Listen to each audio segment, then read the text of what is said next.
Hi guys, welcome back to my channel Akhanda to Tandava movie review. Akhanda to Tandava movie ఎలా ఉంది అనేది ఈ వీడియోలో మీకు క్లియర్ గా క్లుప్తంగా వివరించడానికి ప్రయత్నిస్తాను గైస్. వీడియో మాత్రం అక్కడ స్కిప్ చేయకండి, లాస్ట్ వరకు చూడడానికి ప్రయత్నించండి. వీడియో నచ్చితే లైక్, షేర్, సబ్స్క్రైబ్ చేయడం మాత్రం మర్చిపోకండి guys. So let's start the video. Akhanda to Tandava movie ఎలా ఉందిరా అయ్యా? అఖండ టు తాండవ నీకు నచ్చిందా లేదా అంటే నాకైతే నచ్చింది గైస్. బాగుంది, సినిమా అయితే బాగుంది. మన బాలయ్య బాబు గారు 3 డిఫరెంట్ లుక్స్ తో వీర తాండవం చేశారని చెప్పొచ్చు. నిజంగా వేరే లెవెల్ అంటే వేరే లెవెల్లో కనిపించారు.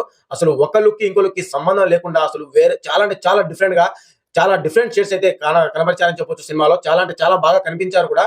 ఆయన లుక్స్ కానివ్వండి, ఆయన స్క్రీన్ ప్రెజెన్స్ కానివ్వండి, ఆయన డైలాగ్ డెలివరీ కానివ్వండి, అండ్ అలాగే 3 లుక్స్ తో ఆయన కనిపించిన విధానం కానివ్వండి, ప్రతి ఒక్కటి కూడా ప్రేక్షకుల్ని అభిమానుల్ని విశేషంగా ఆకట్టుకుంటుందని చెప్పొచ్చు.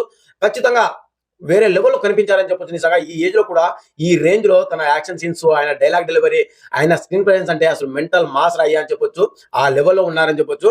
మెయిన్ గా మన బోయపాటి శ్రీను గారు సినిమా చూడాలంటే, అలాగే బోయపాటి శ్రీను మన బాలయ్య బాబు గారి సినిమా చూడాలంటే లాజిక్స్ వెతకొద్దు. కథలో, స్టోరీలో ట్విస్ట్లు, టర్న్లు, స్టోరీ ఇవన్నీ ఏమి కూడా వెతకండి. వెతికితే మాత్రం మీకు సినిమా ఖచ్చితంగా నచ్చదు, అది కూడా చెప్తున్నాను. జస్ట్ మ్యాజిక్ అంతే. మన బాలయ్య బాబు గారు, god of mass, Nandamuri Badshah గారు, వీళ్ళిద్దరి కాంబినేషన్ లో సినిమా అంటే ఏ రేంజ్ లో ఉంటుంది? ఓన్లీ మాస్ యాక్షన్ సీన్స్ అంతే. యాక్షన్ సీన్స్ అండ్ అలాగే డైలాగ్స్ అండ్ ఇక అంతే. వేరేది ఏమి కూడా మనం వెతకొద్దు. స్టోరీ కానివ్వండి, ట్విస్ట్లు కానీ, టర్న్లు కానివ్వండి, ఇవన్నీ కూడా మనం వెతుకుతూ ఉంటే మనకు స్టోరీ అర్థం కాదు అండ్ అలాగే సినిమా కూడా నచ్చదు, అది కూడా ముందే చెప్తున్నాను. మ్యూజిక్ కానివ్వండి, బ్యాక్గ్రౌండ్ మ్యూజిక్ అయితే లిటరల్లీ అసలు గూస్ బంప్స్ థియేటర్ లో అసలు ఏమి కూడా వినబడలేదు. ఆ రేంజ్ లో ఇవ్వడం జరిగింది. స్పీకర్లు మాత్రం పగిలిపోయాయని చెప్పొచ్చు. ఆ రేంజ్ లో ఇచ్చారు. నిజంగా ఆల్రెడీ మనకు తెలుసు తమన్ గారు, మన god of mass Nandamuri Badshah గారు అంటే ఏ రేంజ్ లో బ్యాక్గ్రౌండ్ మ్యూజిక్ ఇస్తారో, ఏ రేంజ్ లో సాంగ్స్ ఇస్తారో మనకు తెలుసు. సో అదే విధంగా చంపేశారని చెప్పొచ్చు. అఖండకు మించి అఖండ టు తాండవ మూవీకి మన మ్యూజిక్ సెన్సేషన్ ఎస్ఎస్ తమన్ గారు అయితే ఇచ్చి పడేశారు. సో బ్యాక్గ్రౌండ్ మ్యూజిక్ అయితే ఎక్కడ కూడా డిసప్పాయింట్ అయితే కలుగజేయలేదు. నెక్స్ట్ లెవెల్లో ఇచ్చారని చెప్పొచ్చు. ఎమోషన్ సీన్స్ లో కానివ్వండి, మన రుద్రాఖండ సికందర్ కూడా వస్తున్నప్పుడు కానివ్వండి, అండ్ అలాగే మురళీకృష్ణ ఎంట్రీ సీన్ కానివ్వండి, ప్రతి ఒక్క చోట్ల కూడా బ్యాక్గ్రౌండ్ మ్యూజిక్ అయితే వన్ ఆఫ్ ద హైలైట్ అని చెప్పొచ్చు. బ్యాక్గ్రౌండ్ మ్యూజిక్ అయితే నాకైతే విపరీతంగా నచ్చింది. బ్యాక్గ్రౌండ్ మ్యూజిక్ అయితే ఎక్కడ కూడా డిసప్పాయింట్ కలుగజేయలేదు. సో నాకైతే నచ్చింది. ఇకపోతే డైరెక్షన్ గురించి చెప్పాలంటే మన బోయపాటి శ్రీను గారు తన ప్రీవియస్ మూవీతో పోల్చుకుంటే తన డైరెక్షన్ కొద్దిగా వీక్ అయింది అనిపించింది. నాకైతే కొద్దిగా వీక్ అనిపించింది. సో అంత గొప్పగా ఎలివేట్ చేయలేకపోయారు. తను అనుకున్న కథని స్క్రీన్ మీద కరెక్ట్ గా తెర మీద ఆవిష్కరించలేకపోయారు అన్న ఫీలింగ్ అయితే వచ్చింది.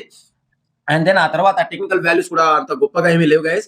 విఎఫ్ఎక్స్ షాట్స్ అయితే చాలా చోట్ల తేలిపోయిన ఫీలింగ్ నాకు కనిపించింది. క్లియర్ గా కనిపిస్తుంది విఎఫ్ఎక్స్ షాట్స్ చాలా అంటే చాలా దారుణంగా ఉన్నాయి. విఎఫ్ఎక్స్ షాట్స్, టెక్నికల్ వాల్యూస్ నాకు అంత గొప్పగా అయితే అనిపించలేదు. సో ఇంత డబ్బులు ఖర్చులు పెట్టామన్నారు కానీ అంత గ్రాండియర్ గా నాకైతే అనిపించలేదు. సో అది మెయిన్ ప్రాబ్లం అని చెప్పొచ్చు సినిమాకి. ఇకపోతే first half Muralikrishna entry and అలాగే మురళీకృష్ణ ఎంట్రీ బాగుంది. 3 ఇంట్రడక్షన్ షాట్స్ కూడా నెక్స్ట్ లెవెల్లో ప్లాన్ చేశారు. బాగుంది. ఇంట్రడక్షన్ 3 లుక్స్ కి 3 ఇంట్రడక్షన్ షాట్స్ అయితే బాగున్నాయి. నాకైతే నచ్చింది. ఇకపోతే సెకండ్ హాఫ్ కూడా మొత్తం కూడా మన రుద్రాఖండ సికందర్ ఘోర తాండవం ఉంటుంది. బాగుంది. నిజంగా మన బాలకృష్ణ గారు అఘోరా లుక్స్ లో కనిపించిన ప్రతిసారి కూడా అసలు నెక్స్ట్ లెవెల్లో గూస్ బంప్స్ అయితే వస్తున్నాయి. నెక్స్ట్ లెవెల్లో అనిపిస్తుంది, బాగా అనిపిస్తుంది. మన బాలకృష్ణ గారిని అఘోరా పాత్రలో చూస్తున్నంత సేపు కూడా నెక్స్ట్ లెవెల్లో అనిపిస్తుంది. తెర మీద ఆయన్నే చూడాలనిపిస్తుంది. పక్కన ఎవరున్నా సరే కనబడట్లేదంటే అర్థం చేసుకోండి ఏ లెవెల్లో కనిపిస్తున్నారో మన god of mass Nandamuri Balakrishna. Just imagine చేసుకోండి అంతే. నెక్స్ట్ లెవెల్లో ఉంది. అఖండ టు తాండవం మూవీలో డిసప్పాయింట్ కలుగజేసే అంశం ఏదైనా ఉంది అంటే విఎఫ్ఎక్స్ అని చెప్పొచ్చు. నిజంగా 250 కోట్ల బడ్జెట్ అన్నారు. అండ్ అలాగే బాలకృష్ణ గారి సినిమాని పట్టుకొని విఎఫ్ఎక్స్ అయితే చాలా అంటే చాలా దారుణంగా ఉన్నాయి. సో అది మెయిన్ ప్రాబ్లం. అండ్ అలాగే ఫస్ట్ హాఫ్ కొద్దిగా లాగ్ అయిన ఫీలింగ్ వచ్చింది. సెకండ్ హాఫ్ అయితే బాగుంది. మన బాలకృష్ణ గారి అఘోరా ఎంట్రీ తర్వాత ఉంటుంది సినిమా నిజంగా వేరే లెవెల్, పిచ్చి పీక్స్ వెళ్ళిపోయిందని చెప్పొచ్చు. ఆ రేంజ్ లో అయితే ఉంది. మెయిన్ గా చెప్పాలంటే ఇంటర్వెల్ బ్లాక్ కి సీట్ లో ఎవరు కూర్చోరు. ఆ రేంజ్ లో ప్లాన్ చేయడం జరిగింది. ఇంటర్వెల్ బ్లాక్ నచ్చింది. అండ్ అలాగే ప్రీ క్లైమాక్స్ కూడా నెక్స్ట్ లెవెల్లో ఉంది. మన సనాతన ధర్మాన్ని చాలా చక్కగా అయితే వివరించడం జరిగింది. హై ఇచ్చే మూమెంట్స్ చాలా ఉన్నాయి. అండ్ అలాగే డిసప్పాయింట్ కలిగేసే అంశాలు కూడా ఖచ్చితంగా ఉన్నాయి. ఫస్ట్ హాఫ్ కొద్దిగా లాగ్ అయిన ఫీలింగ్, అండ్ అలాగే సెకండ్ హాఫ్, అండ్ అలాగే ఎక్స్ప్లెనేషన్ చాలా ఎక్కువ అయిన ఫీలింగ్ అయితే వచ్చింది. ఒక యాక్షన్ సీన్స్ అండ్ దెన్ ఆ తర్వాత దాదాపుగా ఒక 5 నుంచి 10 నిమిషాలు ఎక్స్ప్లెనేషన్, అంటే ఓవర్ గా ఎక్స్ప్లెనేషన్ అయిపోయినట్టుగా అనిపించింది. అంత అవసరం లేదు. కొద్దిగా తగ్గించుంటే బాగుండేది. ఓవర్ గా ఎక్స్ప్లెనేషన్ ఇచ్చినట్టుగా నాకైతే అనిపించింది. అండ్ అలాగే దాదాపుగా 100 సార్లకు పైగా దేవుడు అనే మాట వినొచ్చు. నిజంగా ఆ రేంజ్ లో అందరూ దేవుళ్ళని వాడుకున్నారు ఈ సినిమాలో. ప్రతి ఒక్క దేవుళ్ళని వాడుకున్నారు మన బోయపాటి శ్రీను గారు అని చెప్పొచ్చు. నిజంగా హనుమాన్ కానివ్వండి, నరసింహస్వామి గారు కానివ్వండి, శివుడు కానివ్వండి, ప్రతి ఒక్కరిని వాడుకున్నారు. డెవోషనల్ అంటారు, మిస్టరీ అంటారు, అండ్ అలాగే మైథాలజీ అంటారు. అన్నిటినీ కలిపి ఈ సినిమాలో అయితే పెట్టడం జరిగింది. కాకపోతే కరెక్ట్ గా తెర మీద ఆవిష్కరించలేకపోయారు. డైరెక్టర్ బోయపాటి శ్రీను గారు తను అనుకున్న కథని కరెక్ట్ గా మనకు చూపించలేకపోయారు. అండ్ అలాగే డైరెక్షన్ లో కూడా కొద్దిగా తడబాటు కనిపించింది. అంతకు మించి సినిమాలో డిసప్పాయింట్ కలుగజేసే అంశాలు అయితే ఏవి కూడా నాకు కనబడలేదు. మొత్తానికి ఓవరాల్ గా చూసుకుంటే సినిమా అయితే బాగుందబ్బా. అఖండ పార్ట్ 1 కి మించి ఉంది అని చెప్పలేలా గానీ బాగుంది.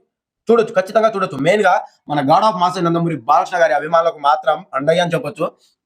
నిజంగా సీట్ లో మాత్రం ఎవ్వరు కూర్చోట్లేదబ్బా. అఘోర పాత్ర ఇంట్రడక్షన్ ఇస్తున్న ప్రతిసారి కూడా థియేటర్లు దద్దరిల్లిపోతున్నాయి. ఆ రేంజ్ లో ప్లాన్ చేస్తారు. ప్రతి ఒక్క యాక్షన్ బ్లాక్ బాగుంది. యాక్షన్ సీన్స్ కి పెద్దపీట వేశారు, అది కూడా బాగుంది. అఖండ 2 తాండవ మూవీ ఓవర్ గా చూసుకుంటే బాగుందబ్బా. ఖచ్చితంగా వెళ్ళి థియేటర్ లో ఎక్స్పీరియన్స్ చేయండి, మీకు ఖచ్చితంగా నచ్చుతుంది. సో నాది గ్యారంటీ, మన god of mass Nandamuri Balakrishna గారు బోయపాటి శ్రీను కాంబినేషన్ లో వచ్చిన అఖండ 2 తాండవ మూవీతో మరో బ్లాక్ బస్టర్ ని తన ఖాతాలో అయితే వేసుకోవడం జరిగింది. వీళ్ళ కాంబినేషన్ లో వచ్చిన సింహ కానివ్వండి, లెజెండ్ కానివ్వండి, అఖండ కానివ్వండి, ఎంత పెద్ద బ్లాక్ బస్టర్ మూట కట్టుకుందో మనం చూసాము. సో మరోసారి అఖండ 2 తాండవ మూవీతో అదే రిపీట్ అయిందని చెప్పొచ్చు.